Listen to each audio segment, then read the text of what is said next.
राधे राधे, जय श्री कृष्ण। पंचांग के अनुसार ग्रहों का राजा सूर्य 16 दिसंबर को सुबह 4:26 पर धनु राशि में प्रवेश कर जाएंगे और इसके साथ ही खरमास आरंभ हो जाएगा और 14 जनवरी तक इस राशि में रहेंगे और फिर मकर राशि में प्रवेश कर जाएंगे। तो ऐसे में मकर संक्रांति के पर्व के साथ ही खरमास समाप्त हो जाएंगे। तो जब तक खरमास चलता है तब तक कोई भी मांगलिक कार्य नहीं किया जाता और ज्योतिषों के अनुसार जब सूर्य देवताओं के गुरु बृहस्पति की राशि मीन या फिर धनु राशि में प्रवेश करते हैं तो इस दौरान गुरु की स्थिति काफ़ी कमज़ोर हो जाती है और ऐसे में शुभ विवाह से लेकर गृह प्रवेश, मुंडन और छेदन सहित अन्य 16 संस्कारों को करने की मनाही होती है। यानी कि इस समय खरमास भर आप लोग को कोई भी भारी वस्तु की खरीदारी नहीं करनी चाहिए।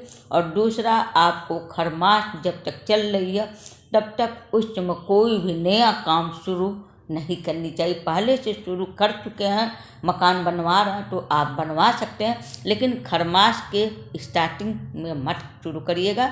खरमास ख़त्म होने के बाद मकर संक्रांति के बाद ही आप शुरू कर सकते हैं। तो खरमास के समय में आपको सूर्य भगवान जी को अर्घ अर्पित करना चाहिए।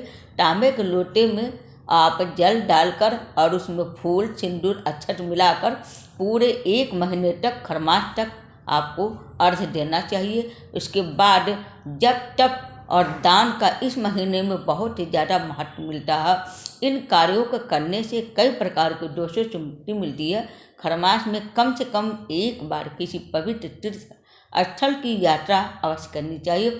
इन 1 महीने के खरमास के बीच में आप लोग रविवार का व्रत भी रख सकते हैं। अगर नहीं रख सकते हैं तो आप लोग नमक केवल ना खाएं, मीठा आप लोग भोजन करके रविवार का दिन बिता सकते हैं और सूर्य भगवान जी की पूजा कर सकते हैं। उनका स्तोत्र आप लोग या तो पढ़ सकते हैं, सुन सकते हैं। स्तोत्र भी पढ़ने सुनने से सूरज भगवान जी की कृपा प्राप्त होती है। जिन बच्चों की पढ़ाई कमज़ोर होती है उन बच्चों को पौष मास में यानी कि खरमास भर पूरे महीने भर सूरज भगवान जी को अर्घ्य देना चाहिए और उनके सामने प्रणाम करना चाहिए। प्रणाम करने से भी सूर्य भगवान जी की कृपा प्राप्त होती है और उन बच्चों की पढ़ाई अच्छी होती है, बुद्धि सही होती है। तो उम्मीद करती हूँ आप सबको मेरा वीडियो पसंद आया होगा। हरे कृष्ण, हर हर महादेव।